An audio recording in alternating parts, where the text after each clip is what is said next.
UK, carpenters, they use their hands more. Here in Pakistan, a carpenter uses feet and hands and everything.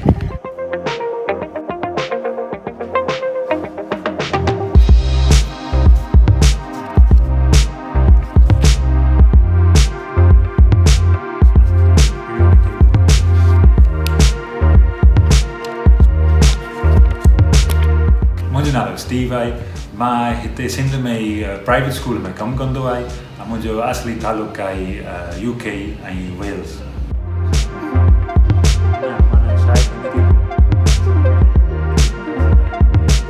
मां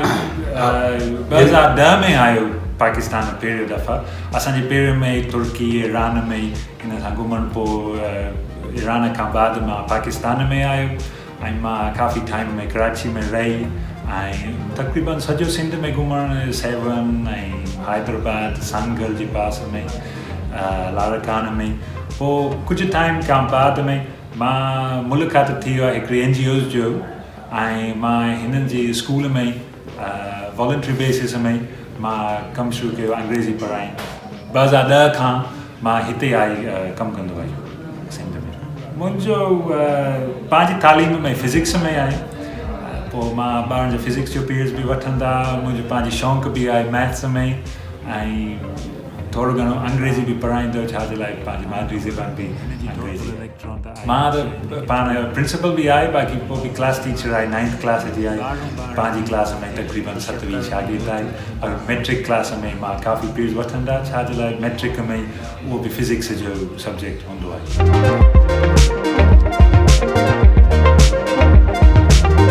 मूंखे यादि में 2011 में ईद जो छुटी को शागिर्द मूंखे दावत ॾिनल आहे मां हिन जो ॻोठ में वियो पोइ मां त ओटाक वेठो आहे सभु ॻोठ जो माण्हू बि आयो त सिंधी ॻाल्हाईंदो मां एतिरो सम्झंदो न आहे पोइ उहो महिल मां पाण थोरो वाइदो कयो मां कोशिशि में सिंधी कुझु सिखण जीअं मथे साल मां वरी बि ईंदा ओटाक में मां बि माण्हू सां ॻाल्हाई वेंदो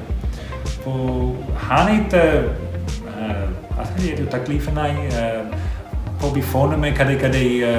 सम्झंदो घटि आहे मुंहिंजो आवाज़ में बाक़ी आम्हूं साम्हूं वाले सां मिलंदो पोइ हेॾो मसइलो त न आहे ऐं सुठो रिस्पॉन्स बि कंदो आहे तकलीफ़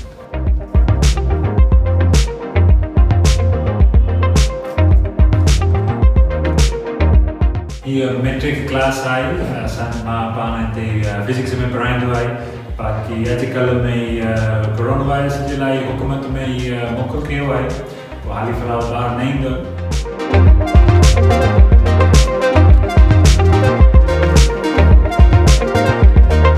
जेॾी महिल मां फ्री हूंदो आहे स्कूल जो कम खां पोइ मुंहिंजो शौक़ु आहे कुझु ॾखनि जो कमु बि कंदो आहे कॾहिं स्कूल जो सामान जेको बॻल आहे उहो बि ठाहिण या पंहिंजे सामान बि ठाहींदो ईअं माण्हू थोरो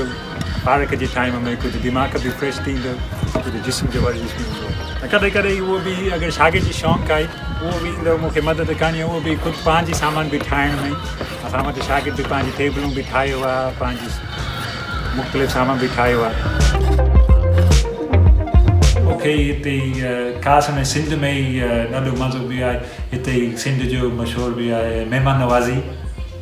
ऐं हक़ीक़त आहे जेको जाइ मां वञा जेको शहर मां वञा या ॻोठ में माण्हू एॾो रिस्पॉन्स मूंखे ॾिनल आहे कुझु वक़्त खां पोइ मूंखे पाण शौक़ में पैदा थियो मां हिते कुझु कयूं आवाम जे लाइ माना